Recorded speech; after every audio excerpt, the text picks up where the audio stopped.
आज तक रेडियो सुनता है सारा जहां।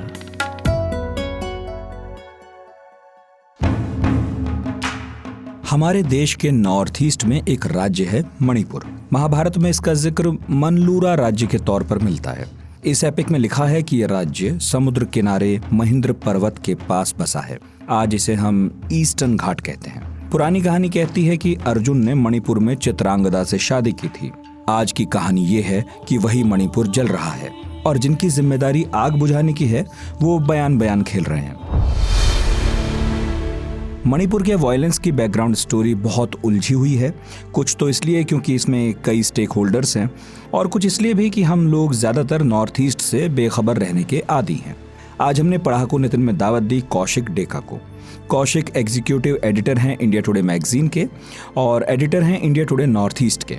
मणिपुर कॉन्फ्लिक्ट के दौरान वो राज्य में ही थे और हमने उनसे पेचीदे मुद्दे को सरलता से समझने की आज एक कोशिश की है।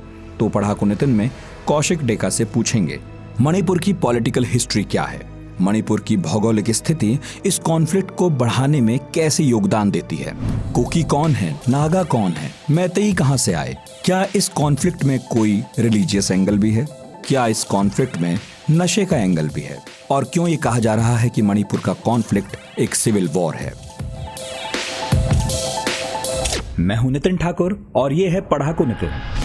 At the stroke of the midnight hour, when the world sleeps, I'm going to make him an offer he can't refuse. सत्ता का खेल तो चलेगा, सरकारें आएंगी जाएंगी, मगर मेरे कमरे में किताबों के सिवा कुछ भी नहीं।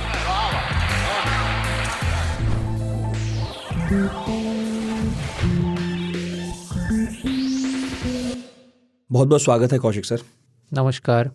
और आपको हम अक्सर नॉर्थ ईस्ट के मामलों पर कष्ट देते रहते हैं, लेकिन अभी हाल में जो पिछले 2-3 महीनों से वहाँ पर कॉन्फ्लिक्ट है और हम लोग तो उधर हमेशा ये देखते थे पहाड़ियाँ खूबसूरत हैं, लोग बड़े शांत हैं, लेकिन इस कॉन्फ्लिक्ट ने एक हद तक तो तस्वीर बदली है। अब हमें लगता है कि हिंदुस्तान के बाकी किसी भी राज्य की तरह या लोगों की तरह नॉर्थ ईस्ट में भी अपनी परेशानियाँ हैं और लोग अपने ढंग से उनका समाधान ढूंढने की कोशिश करते हैं। कई बार ये समाधान खुद में समस्या हो जाता है। तो फिलहाल तो आज बात मणिपुर की करूंगा, लेकिन मैं शुरू यहाँ से करना चाहता हूँ कि बहुत कम लोग जानते हैं कि मणिपुर की पॉलिटिकल हिस्ट्री क्या है। ये केंद्र शासित प्रदेश था, पहले ये एक रियासत थी, तो थोड़ा सा इस पर प्रकाश डालिए, फिर इस पर आगे बढ़ूंगा। मैं बहुत सरल तरीके से बताऊंगा क्योंकि नॉर्थ ईस्ट के जो अतीत है, इतिहास है, वो इतना सरल है नहीं। लेकिन नॉर्थ ईस्ट के बारे में कहने से पहले एक बात जान लीजिए कि वहाँ के जो बाउंड्रीज़ है, अभी के जो बाउंड्रीज़ है, एक तरह से आर्टिफिशियल बाउंड्री है, क्योंकि ये ब्रिटिश के आने के बाद और फिर भारत में शामिल होने के बाद ऐसे बाउंड्री बुना गया। नॉर्थ ईस्ट में कई सारे कम्युनिटीज़ है, बहुत सारे ट्राइब है, मेरे हिसाब से 200 से ज़्यादा ट्राइब है, गलत भी हो सकता हूँ। लेकिन जैसे आप यहाँ पे नाम आए हैं मैतेई, कुकी, नागाज, ये सारे कम्युनिटीज़ या ट्राइब्स संलग्न इलाके में होते थे। जैसे कि आप मिज़ोरम को देख लीजिए, अभी के जो जिसको हम मणिपुर कहते हैं, म्यांमार कहते हैं, इनके इस तरह के अभी के जैसे बाउंड्रीज़ नहीं होते थे। तो ये कम्युनिटीज़ अलग अलग जगहों पे मिलते थे। अब आपने सुना होगा ये कहा जाता है कि कुकीज़ बाहर से आए हैं, नागाज और मैतेईज़ यहाँ के हैं। तो इस मुद्दे पे बाद में आएंगे। उससे पहले जो जिसको कहते हैं मणिपुर, ये मणिपुर नाम शायद आया था 1714 के आसपास। अच्छा। इससे पहले ये एक ट्राइबल नाम से जाना जाता था। ट्राइबल नाम नहीं, कम्युनिटी नेम कह सकते हैं। अलग अलग लोग अलग अलग नाम से इनको लेते थे और वहाँ पे ये भी एक इंडिपेंडेंट राज्य था। उनमें राजा होते थे। 1714 में ये हुआ कि अभी के जो बांग्लादेश है वहाँ से हिंदू लोग कुछ आए, हिंदू धर्म प्रचार करने के लिए हो या एक संत आए, उन्होंने हिंदुइज़्म वहाँ पे ले आया। वहाँ के उस समय के जो राजा थे वो हिंदुइज़्म में कन्वर्ट हो गए और तब से मणिपुर में ये जो मैतेई कम्युनिटी है उन्हीं का राज चलते थे उस समय। राजा मैतेई थे, मैतेई कम्युनिटी के थे। और मणिपुर एग्जैक्टली अभी के जैसे मणिपुर है, मैं ऐसे बाउंड्री नहीं दिखा सकता हूँ कि यही है। और मतलब सीमाएं अस्पष्ट थी, सीमाएं अस्पष्ट थी क्योंकि जैसे कि यहाँ पे वहाँ पे बहुत सारे कम्युनिटीज़ के राज्य हुआ करते थे, तो इसलिए इस तरह के सीमा नहीं थे। तो लेकिन अभी के जो इम्फाल वैली की ही बात कीजिए, उस जगह पे जो मेइतेई साम्राज्य थे वहाँ पे हिंदुइज्म आ गए, तो तब से एक हिंदू कल्चर वहाँ पे पनपने लगे। उसके पहले वहाँ पर जो राजा थे सनामही करके हिंदू धर्म से मिलता जुलता था, लेकिन हिंदू धर्म से मिलता जुलता मैं ये नहीं कह सकता, सनामही धर्म थे। और अभी भी मेइतेई लोग या मणिपुर के लोग सनामही को मानते हैं। अच्छा। हिंदुइज्म को भी मानते हैं, लेकिन सनामही को एक आप समझ लीजिए एक लाइफस्टाइल की तरह मानते हैं। अच्छा। और इसलिए एक अभी एक रिवाइवल स्पिरिट भी आ गया है। बहुत लोग ये कह रहे हैं कि हमें सनामही वापस जाना चाहिए। तो जो आप अतीत की बात कर रहे थे, तो इस तरह से एक इंडिपेंडेंट राज्य था 1891 में। अब बीच में बर्मीज़ अटैक हुए थे, अभी के जो म्यांमार है, क्योंकि सीमाएं मिलते हैं तो वहाँ पे जंग होते रहते थे। कभी आहोम के साथ भी जंग हुआ, कभी आहोम ने मदद किया। आहोम मतलब जो असम को लंबे समय कुछ समय अब असम जो बोल रहे हैं, ज़रूरी नहीं ये अभी जैसे आपने असम को देखा वैसा ही असम था, उनका सीमाएं अलग अलग थे। हमने इस पर एक पॉडकास्ट किया by the way Lachit Borphukan पर जी, और उसमें हमने आहोम साम्राज्य के बारे में बताया है। तो इस तरीके से अलग अलग जगहों पे अलग अलग लोग होते थे। ये जो मणिपुर की साम्राज्य है वो 1891 में, बीच में थोड़ी देर के लिए बर्मीज शासन में भी थे, लेकिन 1891 में ब्रिटिश के हाथ में आ गए। अच्छा। तो ब्रिटिश साम्राज्य वहाँ पे शासन करने लगे। ऐसे करके इंडिपेंडेंस तक मणिपुर ब्रिटिश के शासन में थे।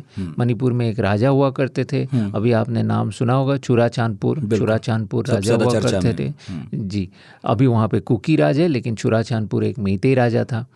तो चुराचांदपुर के जो बेटा है, उन्होंने ब्रिटिश साम्राज्य जाने के बाद भारत के साथ 1949 में मणिपुर को शामिल किया। तब से मणिपुर इनिशियली एक यूनियन टेरिटरी बन गए। 1972 में पूर्ण शासन में आ गए, एक पूर्ण राज्य बन गए, असेंबली आ गए। और तब से मणिपुर में जो पॉलिटिक्स है, राजनीति है, उसमें मेइतेई लोगों का दबदबा रहा है। क्योंकि आप मणिपुर को देखोगे तो जो 60 असेंबली सीट है, उनमें 40 सीट इम्फाल वैली में है, जहाँ पे मेइतेई लोग रहते हैं। लेकिन Imphal valley 11% of the geography है, टोटल ज्योग्राफी का सिर्फ 11% है। और अगर मेइतेई लोगों को पूछेंगे आप, तो लोकतक लेक और कुछ जगहों को छोड़ देंगे तो सिर्फ 6% या 7% ही ज्योग्राफी के बचते हैं। लेकिन वो फर्टाइल एरिया है, बहुत अच्छा खेतीबाड़ी होते हैं वहाँ पे, वैली है, ज़्यादा विकसित भी है इसी वजह से, क्योंकि मैदान भी आ गया। पॉलिटिकल पावर वहीं पे है। 60 में से 40 सीट यहाँ पे है, मेइतेई लोग सब रहते हैं। तो जैसे हर जगह होता है, पॉलिटिकल पावर जहाँ केंद्रित होते हैं वहीं पे विकास भी होते हैं। और जो बाकी 89% ज्योग्राफी रह गया, वहाँ पे ज़्यादातर हिस्सों में अभी के जो डिस्ट्रिक्ट्स है, टोटल डिस्ट्रिक्ट्स है, वैली में 10 डिस्ट्रिक्ट है, हिल में 10 डिस्ट्रिक्ट है, उनमें से 7 में नागा लोगों का कब्जा है। अब जैसे आप सोचोगे कि 7 इतने बड़े, जगह बहुत है, लेकिन वो सारे हिल है, बहुत सारे जगह, तो संख्या कम है लोगों की, बहुत कम संख्या है, और बहुत जगह इनएक्सेसिबल भी है, वहाँ पे डेवलपमेंट पहुँचाना भी बहुत मुश्किल है। कुकी लोग रहते हैं 3 डिस्ट्रिक्ट में। कुकी लोगों की जो पॉपुलेशन डेंसिटी है थोड़ा नागा से ज़्यादा है। अच्छा। और समस्या ये है कि ये कहते हैं कि कुकी लोग पहले मणिपुर के अभी के ज्योग्राफी जो है उनमें नहीं होते थे। इन लोगों को ब्रिटिश लोगों ने म्यांमार से लाया नागाओं के साथ जंग करने के लिए, ये कहते हैं। हिस्टोरियन मुझसे ज़्यादा बेहतर कह पाएंगे। तो नागा और मेइतेई दोनों कम्युनिटी ये कई दफ़ा कहते रहते कि कुकी तो बाहर से आए हैं। अच्छा, आपस में इनका ये आरोप प्रत्यारोप चलता है, ये आपस में ये चलता ही रहता है। और कुकी लोगों का पॉपुलेशन ग्रोथ के बारे में बोलते हैं।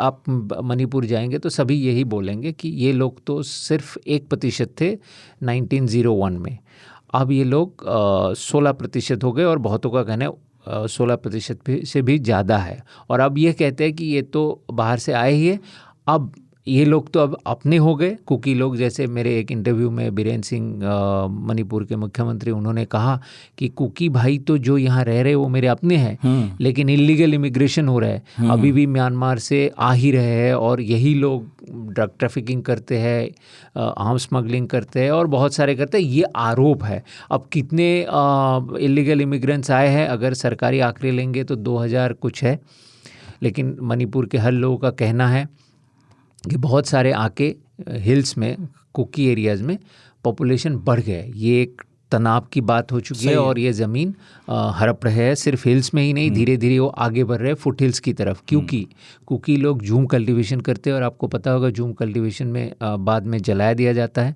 तो साथ में कुकी लोगों की जो लैंड होल्डिंग प्रोसेस है वो थोड़ा सा अलग है। उनके जो विलेज के चीफ है, मुखिया होते हैं, उन्हीं के पास सब ज़मीन होते हैं, और तो ऐसा नहीं कि इनहेरिट करके बेटों को मिल जाएगा। तो जितने भी बच्चे होते हैं वो अपने अपने ज़मीन ढूंढने के लिए अलग अलग जगह जाके गांव बसाते हैं। अच्छा। तो इस प्रोसेस से कुकी लोगों का बाय डिफ़ॉल्ट एक एक्सपेंशनिस्ट रवैया मोड आ जाते हैं। रवैया नहीं कहूँगा, जमीन जो है लेकिन वो मुखिया के पास रहेगी, जी मुखिया के पास किसी को अपनी जमीन चाहिए तो जाके दूसरे एक्वायर करे, दूसरे जगह पे अपने गांव बसाना पड़ेगा, उनका मुखिया बनना पड़ेगा। तो एक पब्लिक होल्डिंग होते हैं, आप कहो तो सारे जमीन एक गांव के होते हैं, किसी के अपने नहीं होते, मुखिया के नाम पे, छोटा सा समाजवादी मॉडल है। तो इससे क्या होता है आगे जमीन, मैं ये शब्द नहीं बोलूँगा कि हड़पना चाहते हैं, लेकिन उनका ऐसा ही परंपरा है, ट्रेडिशन है, ऐसा ही चलता है। तो लेकिन इस परंपरा से बाकी लोग संकित है। जो मैतेई लोग हैं वो बोलते हैं अब हम जहाँ खेल कूद करते थे पहले हमारे होते थे, अचानक ये लोग आके फुट हिल्स में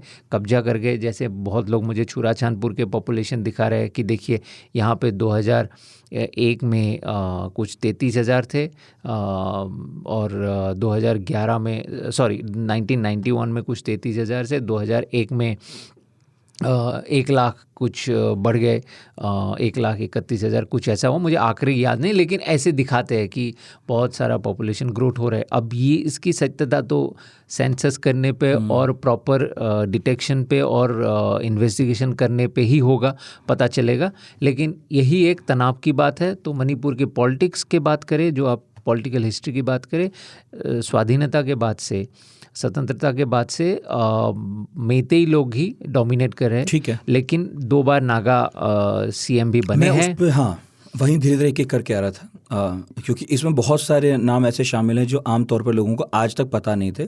कुछ तो हम नॉर्थ इंडियंस जो मीडिया और हम लोगों का रवैया भी है कि उस तरफ तब देखते हैं जब वहाँ कुछ बड़ा ऐसा हो जाए कि दुनिया भी देखने लगती है, फिर हम भी देखने लगते हैं।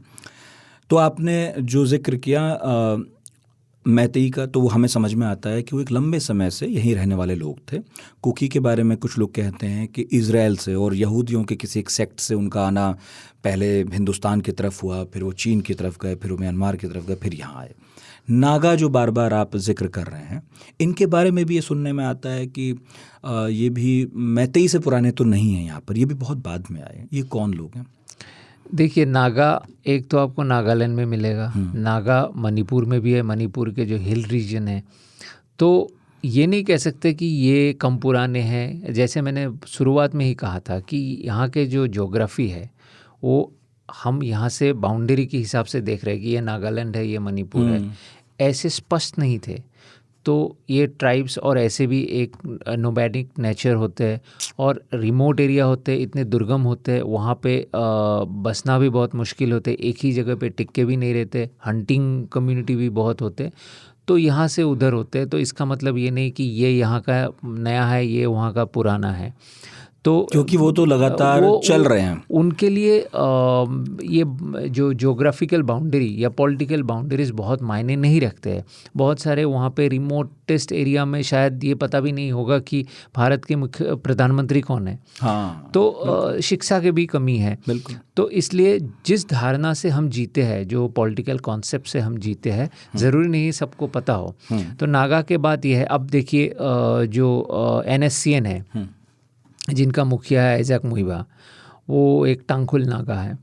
अब वो नागालैंड को ग्रेटर नागालैंड करने के लिए जंग लड़ रहे हैं, बातचीत कर रहे हैं। अब वो मणिपुर से है। अब उनको कैसे देखेंगे? अब नागालैंड के लोग बोल रहे हैं कि ये जो असम के हिस्से है, अरुणाचल के हिस्से, मणिपुर के हिस्से, नागालैंड तो है ही और थोड़ा म्यांमार के, ये सभी हमारे हैं। जो पॉलिटिकल बॉर्डर्स होते हैं वो प्रशासन अपनी सुविधा से बनाता है जी। और जो लोग वहाँ पहले से रहते आए हैं वो अपनी सुविधा से समझते हैं। बिल्कुल। आप किसी भी बॉर्डर एरिया में जाएंगे, भारत पाकिस्तान हो, अफगानिस्तान पाकिस्तान हो, वहाँ भी झगड़ा है। तो वहाँ पे झगड़ा होते हैं क्योंकि बहुत समय ये होता है कि पता ही नहीं चलता है कि कौन सा बॉर्डर किसका, अचानक बॉर्डर आ जाते हैं।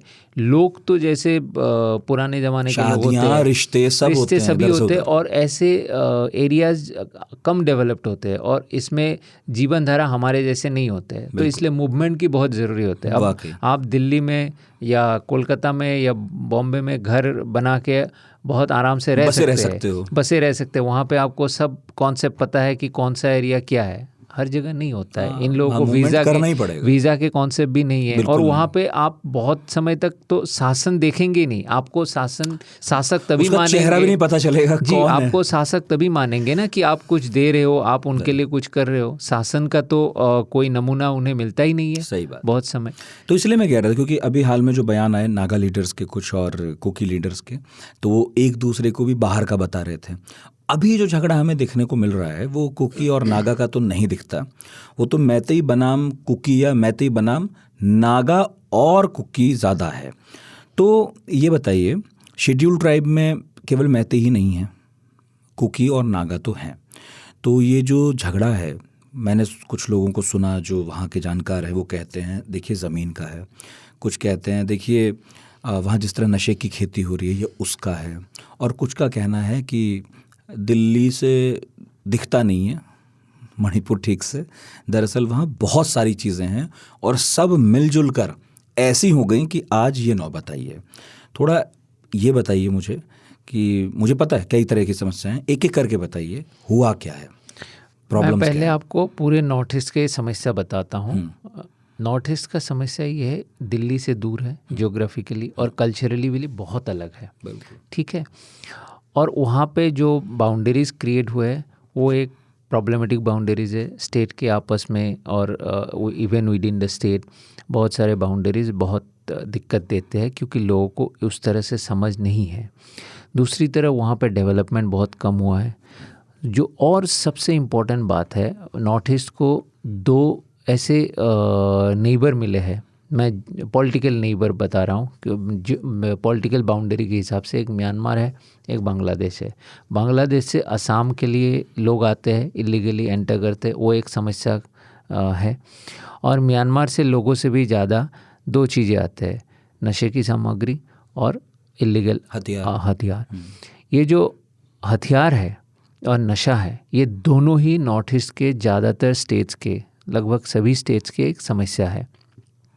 साथ में जोड़ दीजिए लैक ऑफ डेवलपमेंट, उन्नति की कमी और शिक्षा की कमी। ये तो इसकी वजह से वहाँ पे जॉब अपॉर्चुनिटीज़ नहीं है। नॉर्थ ईस्ट के बच्चे आपको पता है दिल्ली, बॉम्बे, बेंगलोर ऐसे सभी जगह जाते हैं, तो इनकी वजह से वहाँ पे सामाजिक तनाव है।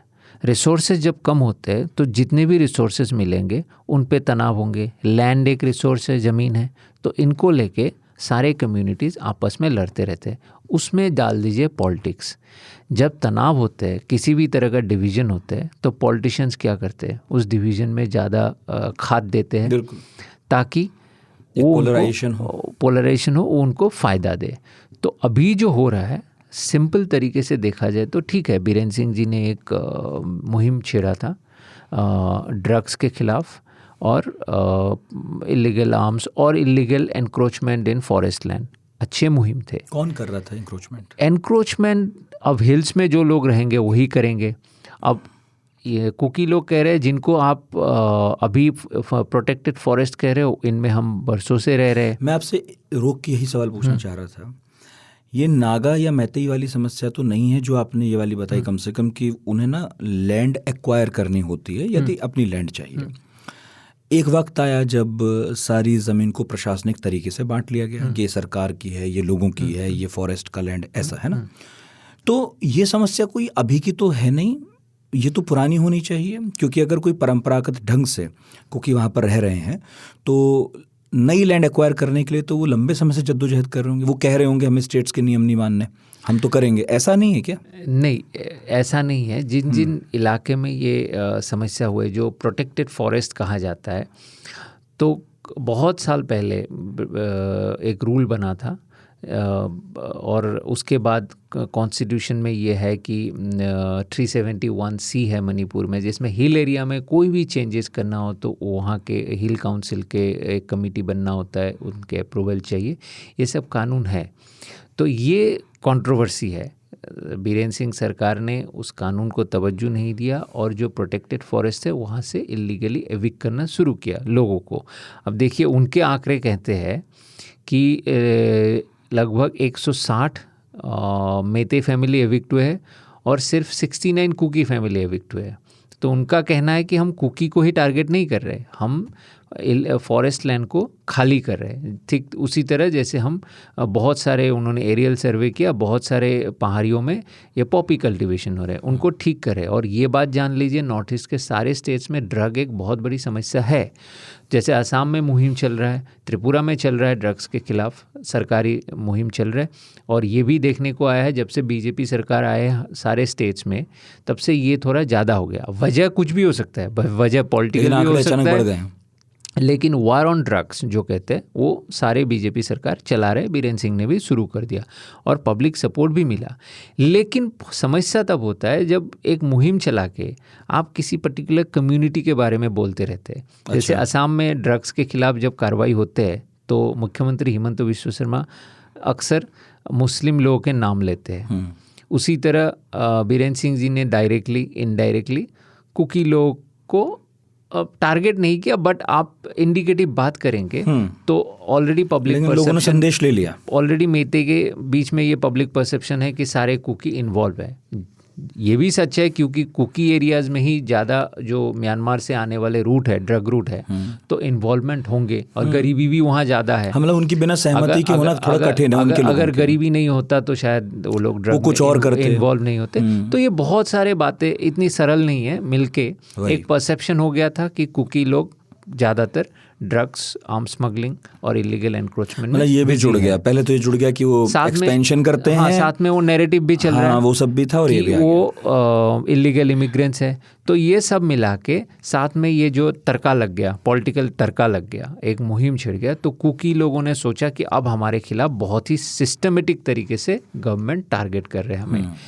इस पूरे खेल में नागा लोग चुप है, और इसलिए चुप है क्योंकि पिछले 5 साल में आप देखेंगे पहली दफ़ा वहाँ पे नागा और बीजेपी, मतलब कांग्रेस और नागा पार्टी की कभी सरकार नहीं बने। तो इन लोगों के बहुत अच्छे मिलीजुली सरकार चल रहे, और बीरेन सिंह ने नागा लोगों को कॉन्फिडेंस में लेके रखा था। तो वो पहले सीएम थे जो उखरूल, जो नागा हब है, मतलब मोस्ट इन्फ्लुएंशियल एरिया है मणिपुर में, वहाँ उनको रेड कार्पेट वेलकम मिला। तो इसकी वजह से वो और ज़्यादा एम्बोल्डन हो गए कि देखा जाए तो वो जो प्रोटेस्ट मार्च हुआ था मई 3 को, वो ट्राइबल प्रोटेस्ट मार्च था अगेंस्ट मेतेई के एसटी स्टेटस डिमांड पे। नुकसान तो नागा को भी होता क्योंकि ज़मीन उनके पास ज़्यादा है। अगर आप देखेंगे ज्योग्राफी के ज़्यादा हिस्सा उनके पास है, हालांकि वो बसने लायक हो ना हो एक अलग बात है। तो उनको भी ये प्रोटेस्ट में उन्होंने हिस्सा भी लिया, लेकिन उनको भी ज़्यादा गुस्सा आना चाहिए थे मेते के खिलाफ। लेकिन झगड़ा ज़्यादा मेते और कुकी के बीच में है। वो न्यूट्रल है क्योंकि ये तो एक एक्सक्यूज़ था, एक बहाना था। ये जंग होना ही था क्योंकि इसके लिए काफ़ी तैयारी दोनों साइड से हो रहे थे। अब देखिए मणिपुर में पिछले 2017 से 2022 तक, मतलब बीरेन सिंह जी की सरकार है 2017 में, 8,000 से ज़्यादा लाइसेंस, मतलब आर्म्स के लाइसेंस दिया गया है। 8,000 से ज़्यादा। मणिपुर जैसे छोटे से स्टेट में बांट दिए 35,000 आर्म्स लाइसेंस है। दूसरे सर्वाधिक है नागालैंड के बाद ही, लेकिन ये जो 8,000 की आंकड़े है वो सर्वाधिक है 5 साल में नॉर्थ ईस्ट के किसी भी स्टेट में। तो समझ लीजिए ड्रग्स, इलीगल वेपन्स के साथ साथ एक लीगल वेपन भी आ गए। तो मैं ये बार बार कहता हूँ कि जिस समाज में वेपन्स इतने ज़्यादा होंगे वहाँ पे वायलेंस तो पनपना बहुत, जिसके पास वो कभी चलाएगा तो है ही, बहुत ही स्वाभाविक है। और इसीलिए नॉर्थ ईस्ट में शांति कभी नहीं आएंगे जब तक डिजार्मिंग नहीं होंगे। इन सारे जितने भी स्टेट्स है, आप असम को लीजिए, आप मणिपुर के लीजिए, नागालैंड को ले लीजिए, सब में वेपन्स की बहुत ज़्यादा भरमार है। तो ये बताइए, ये सब तो बातें बहुत दिनों से सतह के नीचे चली रही थी। उस रोज़ फिर क्या हुआ जब हाई कोर्ट ने राज्य सरकार को कहा कि अनुशंसा भेजनी चाहिए कि मैतेई को भी आप एसटी कम्युनिटी में डाल दें? ये मांग कब से चल रही थी और ऐसा क्यों हुआ? क्योंकि देखिए, मैं एक बात बताऊं, हम आप तो थोड़ा बहुत कानून जानते हैं, केवल हाई कोर्ट के कह देने भर से तो स्टेटस मिलने से रहा। क्या सरकार ने या जो कंसर्न लोग थे उन्होंने बिल्कुल कोशिश नहीं की समझाने की कि ये एक फ़ैसला आया ज़रूर है लेकिन इससे स्टेटस नहीं बदल रहा है अभी? देखिए, ये फैसला आया था 14 अप्रैल को और ये प्रोटेस्ट मार्च हुआ मई 3 को, बीच में समय था। और इसमें कहा गया कि आप रिकमेंडेशन भेजो, और इतने आसान नहीं है। सरकार रिकमेंडेशन भेजेंगे तो केंद्र सरकार तुरंत मान लेंगे, ऐसा होता नहीं है। असम में 6 कम्युनिटी पिछले 20-25 साल से लड़ रहे हैं एसटी स्टेटस के लिए, बावजूद इसके कि राजनाथ सिंह जैसे दिग्गज नेताओं ने प्रॉमिस करके आया। हाँ। तो बहुत सारे प्रॉमिसेस हो चुके हैं और कागजों पर नहीं चलती प्रक्रिया से। वहाँ पे कोई ऐसा और कम्युनिटी नहीं है जो ये प्रोटेस्ट करे कि मत दो। तो 6 कम्युनिटी को वहाँ पे भी नहीं मिल रहा है। दूसरी बार राज्य सरकार ने ऐसा कोई रिकमेंडेशन भेजा भी नहीं है, अब तक नहीं भेजा और उस समय भी नहीं भेजा। तो ये प्रोटेस्ट जो हुआ, और ये सबको पता है अचानक ऐसे चेंजेस नहीं करेंगे। ये जो मैतेई का ये डिमांड है एसटी स्टेटस के लिए, ये पुराना डिमांड है, बीच में लगभग गायब हो गया था, अचानक ये बाहर आ गया। और ये बाहर आ गया, ये जो जब से ये तनाव शुरू हो गया है, इलीगल इमिग्रेशन की बात, पॉपी कल्टीवेशन की बात, ड्रग ट्रैफिकिंग की बात, इन सब के साथ साथ इस तरफ से ये डिमांड फिर शुरू हो गया। क्योंकि बहुत लोग ये भी देख रहे थे मणिपुर में, ये भी पिछले 5 साल में बहुत हद तक शांति वापस आ गया था। मैं मणिपुर जाता हूँ, कई दफ़ा गया हूँ, 5 बजे के बाद, सनडाउन के बाद मणिपुर बंद हो जाता था। अच्छा। अब मैं 10:30 बजे तक सड़क पे था, और बहुत सारे वाइब्रेंसी थे वहाँ पे। ब्यूटी कॉन्टेस्ट होने लगे, नेशनल ब्यूटी कॉन्टेस्ट। तो ये सब एक तरह का चेंजेस आ रहे थे। तो बहुत सारे जो एलिमेंट्स थे मणिपुर में, अंडरग्राउंड एलिमेंट मैतेई लोगों के बीच में भी है। और ये बात तो आपको मैं कहा नहीं कि जो मैतेई वैली है वहाँ पे इंसर्जेंसी जो है वो इंडिया से ही सेपरेशन चाहते हैं। कुकी लोग चाहते हैं कि मणिपुर से सेपरेट हो जाए। अच्छा। तो ये जब एक नॉर्मल सी वापस आ गया तो बहुत लोग इरिलेवेंट भी हो गए मणिपुर में, वो तो है ही, और पॉलिटिक्स भी आ गए साथ में। तो अब ये भी देखिएगा, ध्यान रखिएगा, बीरेन सिंह सरकार जो है वो हर वक्त नाजुक स्थिति में रहता है, इसलिए क्योंकि हर 6 महीने में या 1 साल में कोई ना कोई खड़ा होकर बोलता है बीरेन सिंह को हटाओ, बीजेपी के अंदर से। इस पूरे प्रकरण के बाद अभी जो जितने भी हुआ, बीरेन सिंह एक स्ट्रॉन्ग मेटी लीडर की तरह उभरे हैं। अब इस पॉलिटिक्स को समझिए। अब बीरेन सिंह को केंद्र सरकार या असम के हिमंत बिस्वा शर्मा की अनुकंपा की ज़रूरत नहीं है मुख्यमंत्री बने रहने के लिए, क्योंकि आज बीरेन सिंह एक मैतेई कॉज के साथ जुड़ गया है। वही मुझे एक बहुत सीनियर बीजेपी लीडर ने कहा कि तो अब बीरेन सिंह की पॉपुलैरिटी परफॉर्मेंस पे डिपेंड नहीं करते। हो सकता है कल बीरेन सिंह इतना पॉपुलर ना रहे, लेकिन इस वक्त वो एक कॉज के साथ जुड़ गए हैं, तो इसलिए उनको हटाना या टच करना थोड़ा दिक्कत हो गए बीच केंद्र सरकार के लिए। तो मणिपुर का नुकसान है, लेकिन कुछ लोगों को पॉलिटिकल गेन हो रहा है, चाहे अनचाहे, चाहते हैं नहीं चाहते, पर मिलेगा ही। और मणिपुर का जो नुकसान की बात कर रहे हैं, मैंने आर्म फोर्सेस से भी बात किया कि मैंने पूछा, जैसे आप लोगों ने सुना, मेरा भाई भी आपके रास्ते रोक लेते हैं, आप लोग छोड़ देते उग्रवादी को, ये सब क्या हो रहा है? मैंने वहाँ पे देखा, लोग, गाँव के लोग, मैतेई कुकी लोग जो एक दूसरे से निकट है, वो बंकर बना के, जैसे भारत पाकिस्तान के बॉर्डर है, इस तरह का माहौल है, रात होते ही फायरिंग करते। तो मैंने बोला आप लोग रोकते क्यों नहीं? तो बोला ये बंकर है, ऐसे है तो फिर हिंसा बहुत कम है, एटलीस्ट डर है कि दूसरा फायर कर देगा। तो मीरा पाई भी लोग जब ऐसे लेके जाते हैं तो बोलते हैं हम कर सकते हैं, हम गोली मार सकते हैं, या और भी ऐसे तरीके हैं, लेकिन इससे क्या होगा, और भड़क जाएंगे। तो जो मणिपुर में धीरे जो गायब हो गया था एक अलगाववादी भावना, वो वापस आ जाएंगे, फिर और ज़्यादा तनाव बढ़ेंगे। ठीक है। एसटी स्टेटस क्यों मांगते हैं मैतेई? उन्हें क्या मिलेगा? क्या ज़मीन जो नहीं खरीद पा रहे अभी वो पहाड़ी इलाकों में, वो अधिकार मिल जाएगा? केवल इतना बर है? जी, दो बातें हैं। एक तो ज़मीन की जो बात है, पहाड़ी इलाके में मेते लोग नहीं खरीद सकते क्योंकि वो सिर्फ एसटी लोग को ही मिलता जैसे है हर और, जगह है। और सिर्फ हर जगह ही नहीं, और साथ में वो प्रोटेक्शन है 90। अभी भी मेती लोग खरीद सकते हैं अच्छा, अगर गांव के विलेज काउंसिल परमिट करे, अनुमति दे, आप भी खरीद सकते हो। लेकिन वो प्रक्रिया थोड़ा सा कॉम्प्लेक्स है, इतनी आसान नहीं है। बनाई इसलिए है वो जी, प्रोटेक्शन के लिए। तो अगर एसटी हो जाएंगे तो उनको ऐसी अनुमति की ज़रूरत नहीं पड़ेगा, तो आसानी से वहाँ पे जो अनएक्सप्लोर्ड एरिया है वहाँ पे बस सकते हैं। अच्छा, वो एक बात है। दूसरी बात, मणिपुर के लोगों के बीच में जो मेतेई लोग हैं उनके पास पॉलिटिकल पावर है, पॉलिटिशियंस है, वो तो अमीर हो रहे हैं, हाँ, वो शक्तिशाली भी हो रहे हैं Access दूसरों है से। सारा। लेकिन आम मणिपुरी जो मेतेई लोग हैं उनका क्या, वो किस पे भरोसा करते हैं और किस पे निर्भर करते हैं? सरकारी नौकरी पे। अब सरकारी नौकरी में रिजर्वेशन है, रिजर्वेशन किसको मिलता है? एसटी को। तो पिछले कई सालों में बहुत सारे कुकी लोग और नागा लोग भी सरकारी दफ्तर में घुस नौकरी में आ गए और नौकरियों में आएंगे तो प्रशासन में उनके अधिकार हो गए। और जैसे शासन में मेते ही हो गए। और शासन में मेटे है, लेकिन वो बहुत ही माइनॉरिटी है।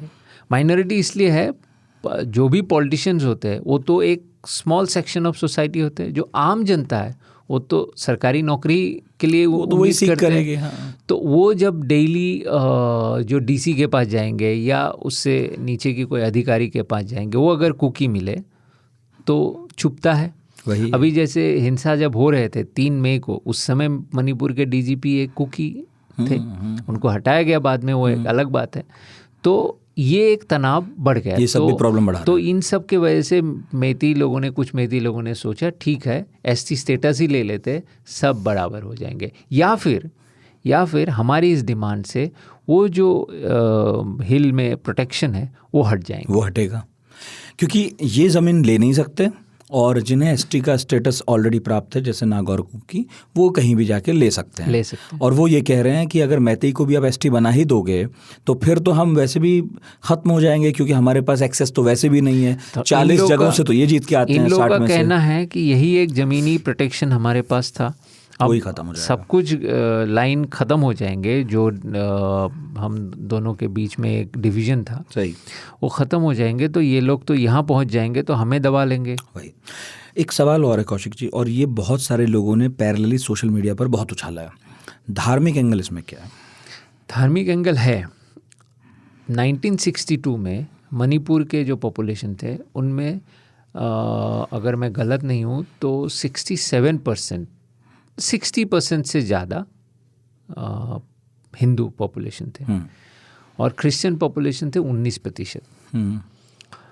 2011 में हिंदू पॉपुलेशन 41%, 41%, और क्रिश्चियन पॉपुलेशन भी 41%, 41% बराबर हो गए। अब क्या हुआ है, कुकी और नागा के पॉपुलेशन बढ़े हैं, ये तो है ही, वो सारे क्रिश्चियन होते हैं 99%, कुकी और नागा 99% क्रिश्चियन होते हैं, और वहाँ पे मिशनरीज काफ़ी एक्टिव है। लेकिन मेटे के बीच में भी क्रिश्चियनिटी बढ़ रहे हैं। अब मेटे समाज धर्म को भी छोड़ के एक कल्चरल समाज है, वहाँ पे धर्म तो है ही एक इम्पॉर्टेंट हिस्सा। जैसे असम में असमीज लोगों के बीच एक कल्चरल बॉन्डिंग होते हैं।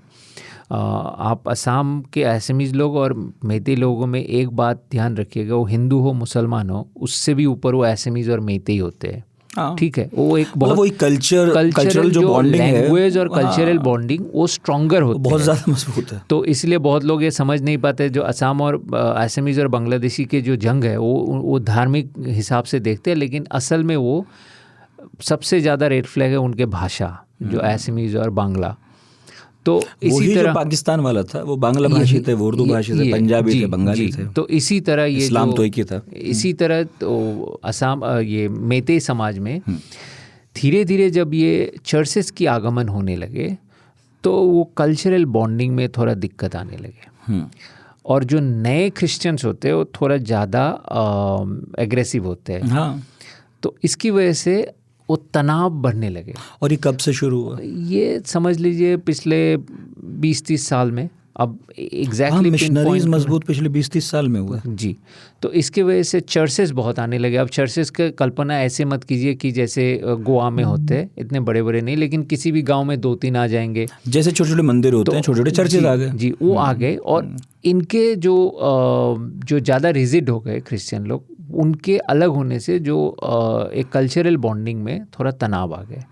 तो ये बात नोटिस कर रहे थे बहुत लोग। इसलिए आप देखेंगे 2015 के बाद आरंबाई टंगोल, मेते लेपुन जैसे एग्रेसिव ऑर्गेनाइजेशन पैदा हुए हैं, जो समझ सकते हैं, जो अपने कल्चर की बात करते, मेते कल्चर को बचाने की बात करते, वो लोग आर्म्स ट्रेनिंग की बात करते।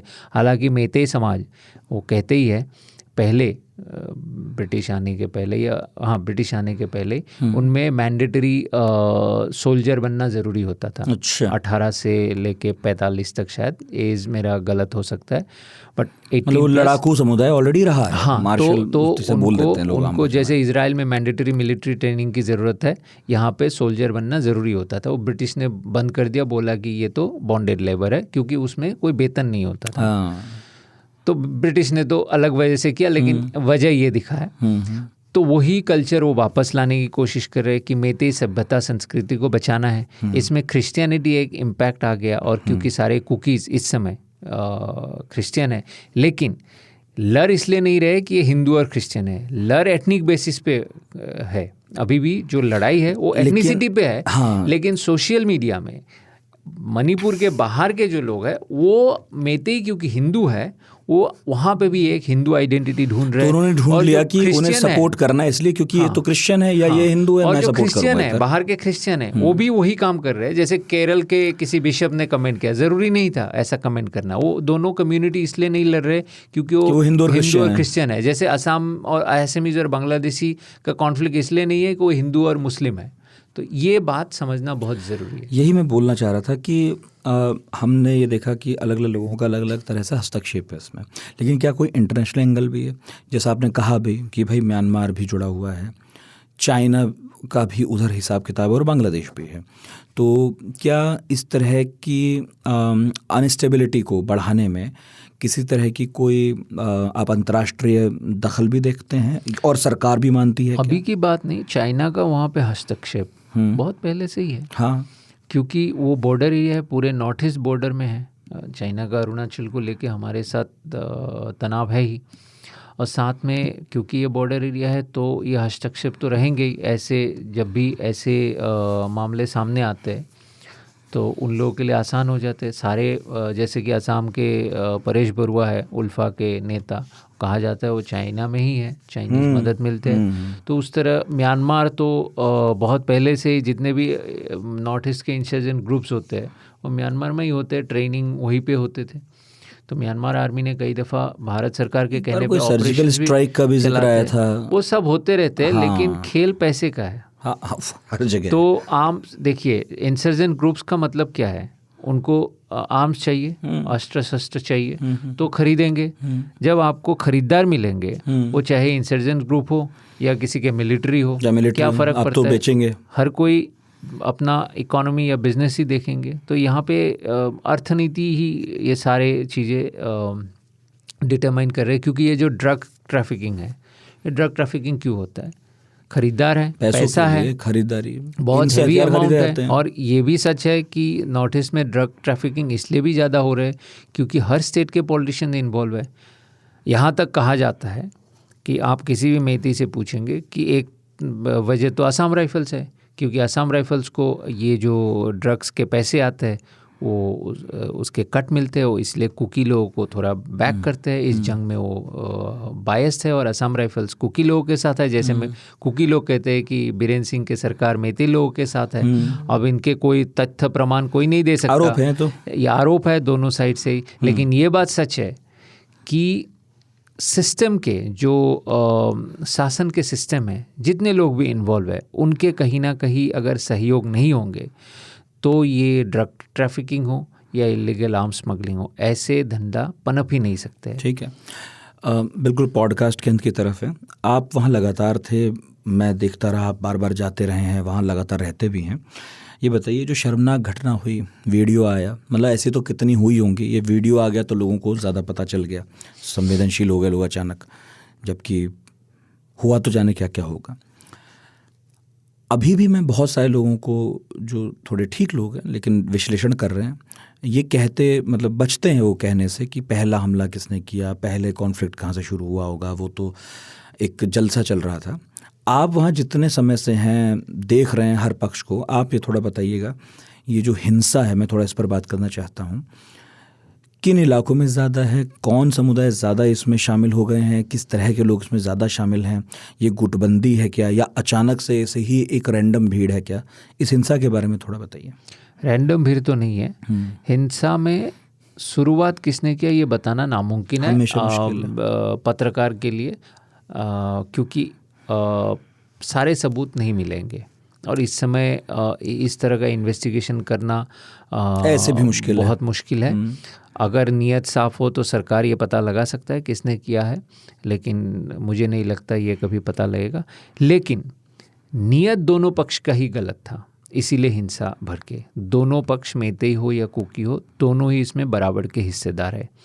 जिस तरह के आप घटना वहाँ हुआ, वो वीडियो निकला, उस तरह का नहीं तो लगभग उस तरह का घटना हर जगह हुआ है, दोनों तरफ से हुआ है। ये तो बीरेन सिंह ने कहा चलते चलते एक बार, बड़ी लापरवाही से बोलते दिखे वो, लेकिन एक ही तो वीडियो आपने देखा, ऐसी तो कई हुई है। उन्होंने गलत बोला, क्योंकि जितने भी FIR आए हैं, 10,000 FIR हुए हैं, 10,000 से ज़्यादा 10 जुलाई तक, उनमें रेप के चार्जेस सिर्फ एक ही FIR में है। ये बीरेन सिंह ने नहीं कहा, ये मैंने पता लगाया। हाँ, इसलिए भी है क्योंकि बहुत लोग ये रेप की बात करना ही नहीं चाहते। मैं ऐसे कई सारे विक्टिम से मैं मिला जो नहीं कहना चाहते, ये आरोप लगाना ही नहीं चाहते। तो उसमें सामाजिक शर्म और ये सब जुड़ा है। आप देख लीजिए, ये एक जंग है दोनों पक्ष का, जैसे दो कंट्री के बीच में होते, दो देश के बीच में, उसी तरह। और जंग में आप देखेंगे कि सबसे पहले जो विक्टिम होते हैं वो सेना आते हैं, तो दूसरे पक्ष के महिलाओं के ऊपर यौन उत्पीड़न करते हैं। ये वहाँ पे भी हुआ है। अब कितने एक्सटेंट में हुआ है, कितने नंबर है, वो आंकड़े ही है। वो आंकड़े ज़्यादा भी हो सकते हैं, कम भी हो सकते हैं, वो पता लगाना अब इस वक्त मुश्किल है, लेकिन शायद समय के साथ साथ वो बाहर आएंगे। लेकिन हुआ ज़रूर है जुल्म। किस तरह का हुआ है, अब एग्जैक्टली उस वीडियो में जैसे हुआ है, हर जगह वैसे ही हुआ है, अलग तरीके से हुआ है, उससे भी ज़्यादा हुआ है, भयानक हुआ है, ये तो एनेक्डोटल है। ये आप वहाँ पे घूमने पे पता चलता रहता है। मैंने तरह तरह के कहानी सुना है, अब उनमें तथ्य प्रमाण है नहीं कि हो गया है, लेकिन प्रशासन उनमें कोई कार्रवाई नहीं कर रही, ये बात बिल्कुल सत्य है। क्योंकि वहाँ पे तो दो अलग देश हो गया है। मेते प्रशासन कुकी एरिया में कुछ नहीं कर सकते, कुकी प्रशासन मेते एरिया में कुछ नहीं कर सकते। हालांकि प्रशासन मणिपुर प्रशासन होना चाहिए था, अब वहाँ पे दो अलग हिस्सों में बटे हुए हैं। तो एक नागरिक के तौर पे कहना शायद सबसे जघन्य है, लेकिन सिविल वॉर ना सही, लेकिन उससे मिलती जुलती स्थिति होगी। सिविल वॉर ना सही क्यों कह रहे हैं? ये सिविल वॉर ही हो रहा है। आप कैसे डिफाइन करोगे? एक गांव में आप जो भी बॉर्डर एरियाज़ है, मतलब बॉर्डर मतलब कुकी गांव और मेते गांव संलग्न है, वहाँ पे आप क्या देखते हो कि बंकर बना हुआ है दोनों साइड में, सारे सिविलियंस रोस्टर सिस्टम में गार्ड कर पहरा दे रहे हैं, और शाम होते ही गोलीबारी भी होते हैं। तो इसको क्या कहते हैं आप? आखिरी सिविलियन जब लड़ रहे, सिविलियन जब हथियार उठा ले, और उसमें प्रशासन और शासन भी इन्वॉल्व हो जाए, मदद करते हैं, ये कहते हैं दोनों साइड कि एक तरफ मदद भी कर रहे हैं लोग एक दूसरे की। एक तरफ से आर्म फोर्सेस मदद करते हैं, दूसरी तरफ से मणिपुर पुलिस मदद करते हैं। यहाँ तक कहते हैं लोग कि एक अजीब दृश्य देखने को मिला है, सिविलियंस, मिलिटेंट्स और पुलिस फोर्स, ठीक है, और पैरामिलिट्री फोर्स मिलके लड़ रहे दोनों। अजीबोगरीब सा हो गया। ये कितने सत्य है कितने असत्य है मुझे नहीं पता, लेकिन ऐसे आरोप आ रहे हैं। आखिरी सवाल है मेरा, दो जुड़े हुए हैं। एक तो ये, क्या ऐसे काले दिन मणिपुर ने पहले भी देखे थे? और दूसरा, आपके नज़दीक समाधान क्या है? आपको जो समझ में आता हो, या आपने बात की हो, लोगों ने बताए हों, शासन प्रशासन सुझाव देते हो?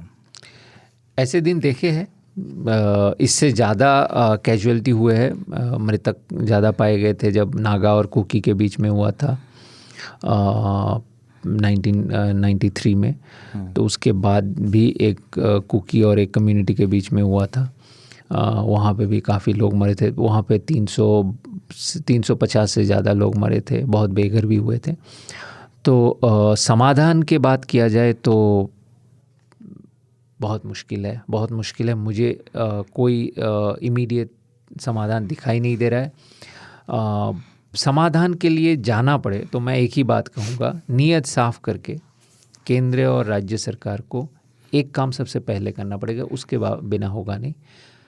जो भी वेपन्स है लीगल इलीगल उसको सीज करना पड़ेगा, वापस लेना पड़ेगा। इसके बिना सारे समाधान पॉलिटिकल, सोशल, मिलिट्री, कोई भी समाधान संभव नहीं है। इलीगल लीगल जितने भी वेपनाइज स्टेट में कोई समाधान होता नहीं है।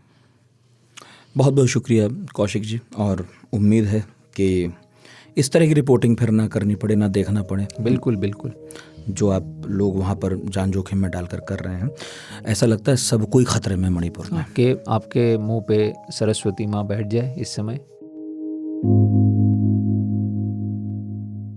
बहुत बहुत शुक्रिया कौशिक जी और इस सारी बातचीत के लिए। मुझे मालूम है कि इस बार हमने ये जो पॉडकास्ट है वो बाकी पॉडकास्ट की तुलना में छोटा रिकॉर्ड किया है, लेकिन मुझे लगता है कि सारे सवाल तो मैंने आपसे पूछ ही लिए हैं, और हिस्टोरिकल बैकग्राउंड हो या पॉलिटिकल बैकग्राउंड हो इस विवाद की, क्योंकि बहुत सारे दोस्तों ने हमारे लगातार ये कहा था कि मणिपुर पर बात होनी चाहिए। मुझे उम्मीद है तस्वीर किसी हद तक तो साफ हुई होगी। और ऐना स्टूडियो में आ गई हैं। क्या लाई हैं ना? लेटर्स लाई हूँ ऑफ कोर्स। कितने? 4 लेटर्स है जी। तो पहली चिट्ठी है स्मिता की। उन्होंने लिखा है, नमस्कार नितिन जी और पूरी टीम। मैंने पहले भी एक पत्र लिखा था जिसमें बताया था कि एक कामकाजी महिला और 2.5 साल के बेटे के साथ भाग दौड़ ऐसी बनी रहती है कि आखिरी फिल्म देखे मुझे 3 महीने से ज़्यादा हो गए हैं। इस ज़िंदगी की भागा दौड़ी के बीच में आपके पॉडकास्ट शो जान बचाने जैसी होती है, क्योंकि इसे बच्चे को स्कूल से छोड़कर लौटते उसकी क्लास के बाहर इंतज़ार करते सुन लेती हूँ। हालांकि लंबा पत्र चाहकर भी नहीं लिख सकी। 2 एपिसोड सुन लिए हैं, यूनिफॉर्म सिविल कोड और जे सुशील जी के साथ आपका पॉडकास्ट। JNU वाली किताब मैंने पढ़ी है और अब उन्हें कहते सुना तो अच्छा था। हालांकि किताब ज़्यादा अच्छी लगी, ये मेरी निजी राय है। यूनिफॉर्म सिविल कोड वाला शो बहुत बढ़िया रहा, उपयोगी जानकारियों से भरपूर और तथ्यों के साथ। आजकल कोई बात शायद म्यूज़ियम में देखी जाने वाली दुर्लभ चीज़ है।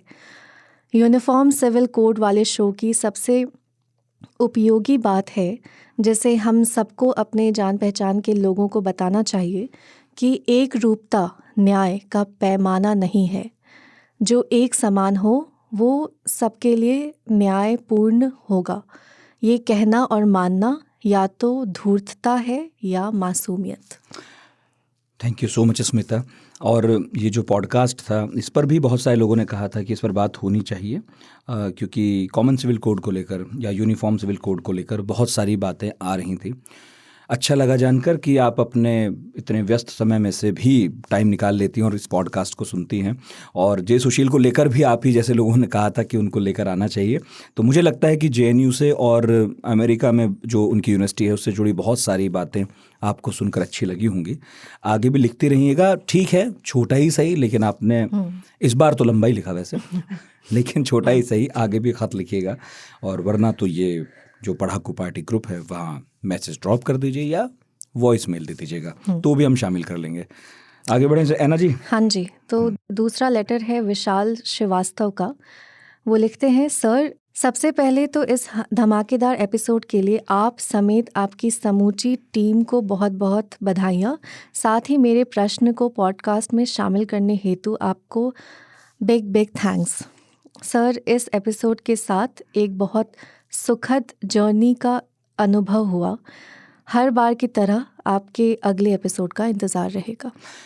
थैंक यू विशाल भाई। है ना, ये जो बात हो रही है ये जे सुशील के पॉडकास्ट की हो रही है। अच्छा। हाँ, जर्नी जैसा ही है उनके साथ बात करना। हाँ, एक्चुअली मैंने भी सुना था। तो हाँ, तो उनकी अपनी जर्नी भी थी उसमें, और उन्होंने JNU के बारे में भी बात की थी। फिर अमेरिका में वो जो गए उनके एक्सपीरियंसेस वो भी शेयर किए थे।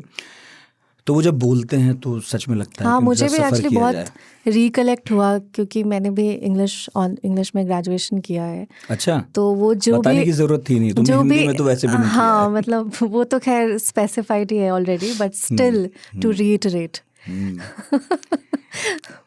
तो विशाल भाई, थैंक यू सो मच, आपने ये सुना। और इस बार जो मणिपुर हमने पॉडकास्ट किया होगा, उम्मीद है आप वो भी सुन रहे होंगे, तो आगे भी बताइएगा। तीसरी चिट्ठी है सैयद इंसाफ नागौरी की। ये रूटीन चिट्ठी है, वो नागौरी हमेशा साहब लिखते परमानेंट हैं, हो चुके हैं। हाँ। उन्होंने लिखा है, इतने अच्छे एपिसोड देने के लिए आप बहुत बड़े धन्यवाद के पात्र हैं। शायद उतना मेरे पास है भी नहीं, लेकिन मारवाड़ी होने के नाते इधर उधर से उधार लाकर आपके धन्यवाद को बड़ा बनाकर ज़रूर देने की कोशिश करूँगा, क्योंकि आप डिज़र्व करते हैं।